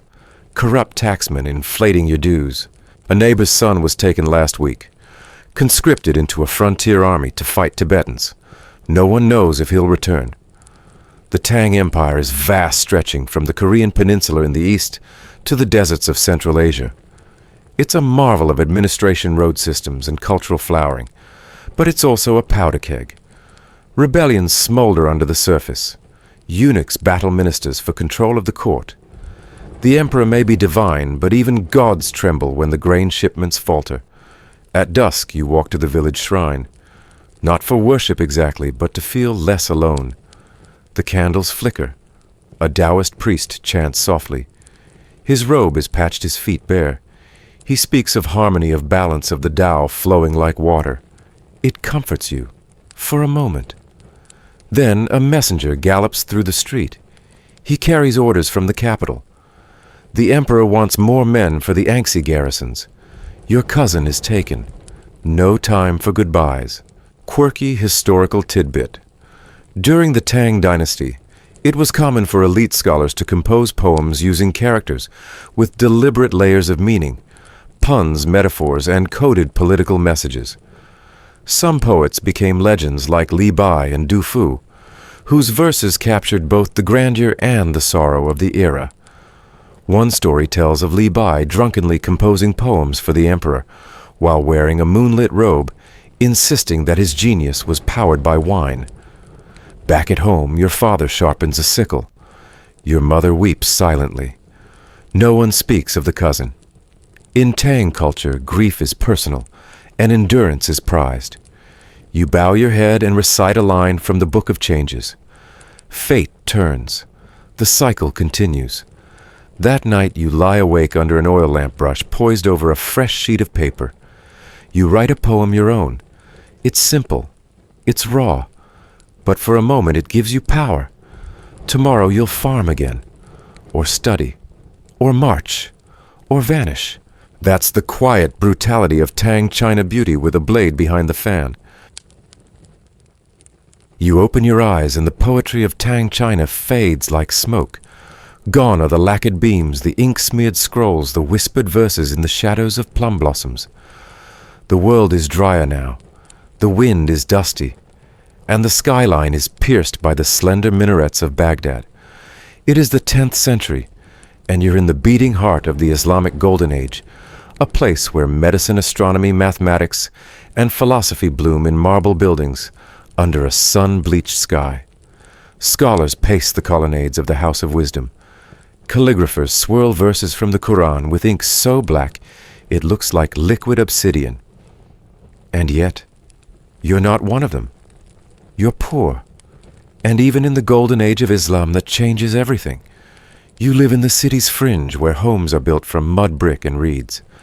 You rise with the first prayer of dawn, your ears, catching the haunting rhythm of the muezzin's voice, echoing from the mosque. Your mat is thin, your belly hollow, and your hands already cracked from carrying clay amphorae of water from the Tigris. Baghdad is magnificent, and Baghdad is unequal. You step outside into a narrow alleyway, where dust clings to everything. Merchants are already setting up stalls. The scent of cardamom and roasted dates hangs heavy in the air. There's fresh bread, saffron rice, and even figs soaked in honey, just not for you. Not today, not this month. Instead, you start your walk to the bathhouse, not to bathe, but to clean it. You're one of the workers who keeps the marble floors slippery and the copper basins warm. As steam curls around your body, you sweep and scrub unseen by the wealthy patrons who lounge on cushioned benches. They discuss Aristotle, the rotation of the stars, or the translation of Greek medical texts into Arabic. You try to listen, because part of you dreams of learning, of writing, of being more than a broom. Mainstream historical fact. The Abbasid Caliphate, especially under Caliph Harun al-Rashid and his successors, supported an unprecedented flowering of knowledge and culture in Baghdad, the House of Wisdom. Bait al-Hikmah became a center of learning, where scholars translated Greek, Persian, and Indian texts into Arabic, advancing medicine optics, algebra, and philosophy. Libraries, hospitals, and universities were built. But access to this intellectual paradise was stratified wealth, language fluency, and social class dictated who could participate. After your shift ends, you head to the open square. There's talk of a new invention, a tool for measuring the position of stars more accurately. A scholar with ink-stained fingers gives a public demonstration of an astrolabe. Children marvel. You try to see, but you're shoved back. A guard barks at you to stay clear. You're not a student. You're not a citizen of the upper class. You're dust underfoot. Scholars still debate the inclusivity of the Islamic Golden Age. Some argue that the flourishing of learning benefited the whole of society from rich to poor. Others point to the centralized nature of knowledge, housed in institutions that often excluded women, non-Arab ethnic groups, and the working poor. Knowledge was not free, and it certainly wasn't always accessible. You wander toward the hospital district. Not because you're ill, though your cough has gotten worse, but because it's the only place in Baghdad where cleanliness is enforced with ritual precision. You pass a Bimaristan, a public hospital, its white dome shining in the sun. It's said these institutions are free and open to all, regardless of wealth or religion. In theory. You ask to be seen. A man with a perfumed beard and spotless robe looks you over. He nods without smiling, makes a note on his tablet, and leads you past the gate. Inside, it's cooler, a gentle hum of prayer, pain, and discipline. Beds are arranged by ailment. Fever patients here, wounded soldiers there, women in a separate ward. You are assigned a cot, and a student physician brings over a ceramic bowl. Inside is a mixture of vinegar, crushed mint, and honey. Drink, he says, not unkindly. You sip. The sweetness surprises you. It numbs your throat just a little. Quirky historical tidbit. Physicians in Abbasid hospitals often used honey in medicinal preparations, not just for taste, but for its antibacterial properties. They believed in balancing the humors just like Greek doctors, but also included therapies like music, aromatherapy, and even storytelling sessions as part of holistic care. Some patients receive prescriptions for poetry or philosophy to soothe the soul. That night you're released. Your cough has softened. You sleep beneath a fig tree near the mosque wall, away from the loud taverns and the flickering lamps of the scholars' quarters. You dream of stars, of diagrams, of books so heavy with knowledge they glow in the dark. But in the morning, reality returns. The library doors remain shut to you. You have no sponsor, no teacher, and when you try to copy a page from a discarded manuscript, a guard takes it from you and rips it in two. Not for you, he says, not yours. Scholars still argue whether the House of Wisdom was ever truly public. Some maintain it was a court-sponsored institution, meant for elite scholars only. Others believe there were periods when access widened, allowing self-taught scribes and polymaths to contribute. Whatever the truth, the barriers were real and rising. So you head to the edge of the city again. You help unload date crates at the market. The work is brutal, the pay insulting. Your muscles throb. A merchant offers you a bowl of lentils and stale bread. You accept with gratitude. When he's not looking, you pocket a loose fig. You don't eat it. You save it for someone hungrier than you. As the sun sets, you watch flocks of birds trace patterns over the Tigris. Lanterns glow. The caliph's palace is lit in gold. Men recite verses of the Quran near the riverbank, their voices rising with the stars. It is beautiful. It is brutal. It is a golden cage with 1,000 locked doors. You cough again, wrap yourself in a torn wool shawl, and fall asleep under the gaze of the moon. Tomorrow the steam waits. You jolt awake not from hunger this time, not from the muezzin's distant call, but from the thudding of hooves, thunderous, relentless. You're no longer beneath a fig tree in Baghdad. You're lying on a flattened patch of earth, surrounded by the smell of horses' leather and stale air. There are no stone walls, no libraries, just endless sky and open steppe, and a fire sputtering in the wind. Welcome to the Mongol Empire. It's the early 13th century, and you've been conscripted, more accurately absorbed into the empire of Genghis Khan, or as he's known now, the great Khan of all the steppes. His name spreads across Asia like a storm cloud. His orders like wind reach from the Yellow Sea to the Black Sea. You're no nobleman. You're a herder's child born in a felt-lined gur. That's a yurt wood frame canvas skin, and raised on mare's milk and meat tougher than a soldier's boots. You have no bedroom. Your family sleeps shoulder to shoulder in the round tent. In winter you wake to frost on your eyelashes and frozen goat dung piled for fuel. In summer you sweat beneath a sun that seems to hang just inches above your scalp. Your day begins with hooves. The horses are restless. You rise before dawn, saddle your family's best gelding and ride fast. Always fast. Speed is everything in Mongol life. Slow riders are ridiculed. Weak riders don't survive. The first hour of your day is spent chasing strays and checking pastures. Your legs are numb from the ride. Your fingers blistered from braiding rawhide reins. But you're expected to handle it. Mongol children learn to ride before they can walk shoot arrows, before they can count. Mainstream historical fact. The Mongols were master horsemen, and their entire military superiority relied on mobility. Each warrior brought multiple horses into battle, rotating them to prevent exhaustion. Their cavalry could travel up to 100 miles in a single day, far outpacing the armored knights of Europe or the infantry of China. You loop back to camp. Your mother is boiling fermented mare's milk arag. It smells sharp and sour like someone's yogurt went bad on purpose. But it's your breakfast, your lunch, and sometimes your medicine. You drink from a wooden bowl and wipe your mouth on your sleeve. Meat, when you get it, is mostly dried. There's little to forage here. No grain, no rice. Just the occasional onion or wild garlic root. You've heard of cities. Places with walls and towers. But to a Mongol, walls are cages. A home is something that can be packed and moved. And when the Khan says, move, you move. Today word arrives from a scout the Khan needs riders. You are chosen. You don't get to say no. By noon, you're in the saddle with a quiver at your hip and dried cheese in your pouch. You join a group of 20 young men mostly, but 2 women too. Gender isn't a barrier here. If you can ride, you ride. If you can kill, you fight. Your task.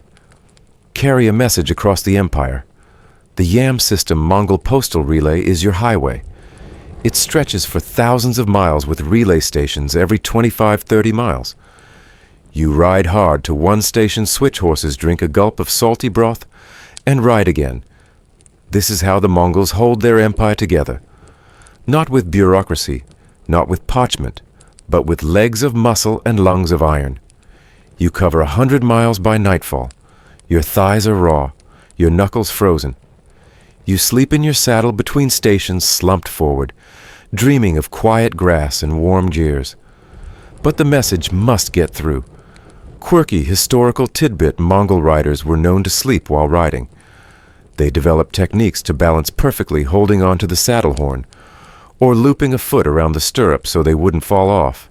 Some riders trained their horses to adjust speed or path without commands, using only subtle pressure from the rider's legs or even body weight. When you finally rest, it's brief. You're lodged with a local herding family. Hospitality is sacred here. They give you a bowl of arag, a strip of goat meat, and a warm place by the fire. The host doesn't ask your name. He doesn't need to. He sees your seal, the Khan's order, and he complies. Refusing a courier would mean death. You glance around. A single spear rests near the entrance. The tent smells of sweat smoke and wet wool. A baby cries. An old man coughs blood into a rag. There is no healer here. The family waits like all nomads for fate to decide whether to intervene. The next morning you ride again, this time east toward a new outpost town. It's barely a dot on the map, just a cluster of tents and a few fences. But it marks the edge of your people's conquest. You arrive and learn of a raid. The townsfolk are tense. A rival clan took 3 horses and burned a granary. Justice must be served. But Mongol justice isn't slow or blind. It's fast, brutal, and collective. A meeting is called. You watch as elders discuss vengeance. Within hours, the decision is made. You ride with 5 others to the rival camp. Not to parley, to punish. They resist. A bowstring twangs. A scream. The sky goes quiet. You return with blood on your boots. Scholars still argue whether Mongol legal practices codified in the Yasa constituted a true legal code, or more of a flexible guideline issued by the Khan himself. What's known is that punishments were swift, consistent, and often fatal. Theft, particularly of horses, was punishable by death. Disrespect to messengers or elders, also death. Mercy was not a core value, efficiency was. That evening, you help bury a friend. He took an arrow to the neck and didn't survive the ride back. His family weeps. Then in Mongol tradition, they burn part of his possessions and scatter the ashes across the wind. No stone, no grave, only the endless steppe to remember him. You've been given a new assignment. The Khan rides west. You are to follow. Weeks pass. The terrain shifts. You see pine forests, mountains, then wheat fields and strange towns made of stone. The people speak in tongues you don't understand. You raid, but you do not pillage randomly. The Khan's orders are clear. Useful cities are spared. Resist and they're erased. You pass through Samarkand, then the ruins of Nishapur, then into the Caucasus, then the Volga. Each city a bruise on the map. In one battle you witness something you'll never forget, the burning of a library. Its scrolls are flung into the streets like dying birds. You know they contain knowledge, maybe even poetry like the Tang Masters. But you are not allowed to stop. The general wants submission, not scholarship. Some nights you sit by the fire and ask yourself, is this glory or madness? Then you remember your village, the hunger, the cold, the silence when your brother died of a tooth infection at age 9. You were given a chance to rise and you took it, so you press on. Another whisper spreads, the Khan is dead. You freeze. Everything freezes. For Mongols, the death of a Khan means immediate withdrawal. No exceptions. Even if you're winning a siege, you pack up and leave. Loyalty to the lineage matters more than conquest. You turn back. Thousands of riders stream eastward like a tide. The empire doesn't end, but it fractures. Rival Khans emerge. The Golden Horde rises in the west. The Yuan forms in the east. Civil war simmers under the surface. You choose the steps. It's what you know. Years pass. You build your own jur. You marry. You raise a daughter. She learns to ride by age 5. By age 6, she can shoot a bird from the sky mid-flight. You grow old with the wind in your hair and your enemies behind you. But not everything is legend. Many nights your joints ache from old wounds. Your wife coughs blood into her palm. There's no doctor, just herbs and hope. And when you die, it won't be with glory or fire, but in silence wrapped in felt under a sky that has watched 1,000 wars pass beneath it. You awaken not to the sound of hooves or the whimper of the sick, but to the sharp snap of a reed mat being rolled aside. Light spills into your chamber, not from a window, but from a rectangular hole carved in stone. The air is dry, thin, and tinged with incense. You sit up confused. Beneath you is a smooth stone floor covered with woven rush mats. A chill runs through your bare shoulders. The walls are painted vivid red ochre and black. Stylized feathers, jaguars, and gods with forked tongues peer down at you. This is Tenochtitlan. It's the early 1500s. You're in the capital of the Aztec Empire, the so-called Venice of the New World, built on a lake connected by causeways bustling with canoes and songbirds. But there are no gondolas here, just flat-bottomed canoes, cutting across canals lined with chinampas, those floating gardens of mud and reeds that make the island bloom. You are a commoner, a machehuali. That means your fate is to rise before dawn, wrap yourself in a coarse maguey fiber cloak, and head to the fields. Or rather, the Chinampas' long rectangular rafts packed with soil and staked to the lake bed. These floating gardens feed the entire city. You paddle out across the still water past sleeping herons and turtles, sunning on driftwood. The work is backbreaking but rhythmic. Plant, water, paddle, repeat. Mainstream historical fact. The Aztec Chinampa system was one of the most advanced agricultural innovations in the pre-Columbian Americas. By using artificial islands, they created hyper-productive farmland on otherwise unworkable lake beds. Chinampas allowed year-round farming and contributed to the dense population and stability of Tenochtitlan. You sweat under the morning sun. You see nobles glide past in painted canoes, wearing cotton robes and jade earspools. You avert your eyes. Avert your eyes too slowly and you may be punished. Though unlike in other empires, your station isn't entirely fixed. If your son becomes a warrior or priest, your family might climb the ranks. But climbing means surviving, and surviving means obedience. At midday, you return to your family compound. It's made of adobe with a thatched roof and a small shrine to household gods. You eat tortillas made of nixtamalized maize ground, with lime to make nutrients accessible, and maybe some beans, squash, or chili. If you're lucky, there's avocado. If you're even luckier, a scrap of rabbit meat. You hear drums in the distance. You know what that means. Sacrifice. You're not going to witness it today, but you've seen enough to imagine it vividly. The priest in his jaguar pelt the obsidian blade sharp enough to cut through bone. The heart still warm held aloft as incense curls into the sky. The gods must be fed, the world must be kept turning, and the sun must rise tomorrow. Scholars still argue whether Aztec human sacrifice was primarily religious, political, or performative. Some suggest it reinforced social order and deterred rebellion. Others see it as a deeply spiritual act to sustain cosmic balance. What's undeniable is its scale. Thousands were sacrificed each year, sometimes in ritual reenactments of mythology, involving captured enemy warriors. But here's the twist: you're not horrified. Not exactly. You grew up with this. Your own uncle once stood in line at the great temple, offered to the gods of war and sun. His name was sung by priests. His death fed the world, or so you were told. You remember the flowers placed on your doorstep, the way your grandmother cried, not in grief, but pride. Still, you hope your path never leads there. Later, you help your daughter carry a basket of maize to the market at Tlatelolco. It's a riot of sound and color merchants shouting prices, children giggling, feathers rustling, gold glinting in the sun. Cocoa beans jingle in woven purses. They're used as currency.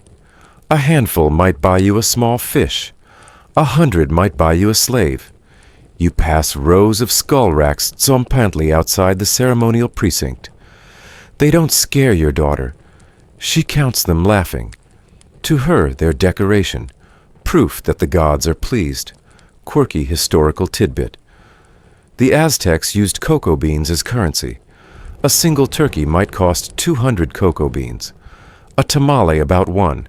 Slaves had fixed prices. Counterfeiting cocoa beans by hollowing them out and stuffing them with dirt was a crime punishable by death. That evening you visit the Kalmakak, where noble children train to become priests, scribes, or warriors. You go not to study, but to deliver wood for the fire pit. As you wait, you overhear a lecture about the 5 suns, the belief that the universe has lived through 4 previous worlds, each destroyed by disaster. We now live in the 5th sun. the one sustained by blood. You wonder if it's true. Then again, you don't get to wonder too long. You're a worker. You need to be back before curfew or risk being whipped by a city patrol. The streets of Tenochtitlan are clean, surprisingly so. Swept daily by laborers lined with fragrant herbs to ward off foul smells. Aqueducts carry fresh water. Bathing is daily. Public latrines dot the city. Compared to Europe, it's a miracle of sanitation. Scholars still argue whether Tenochtitlan's public services rivaled those of Rome. The Aztecs had running water waste disposal, organized markets, and strict sanitation laws.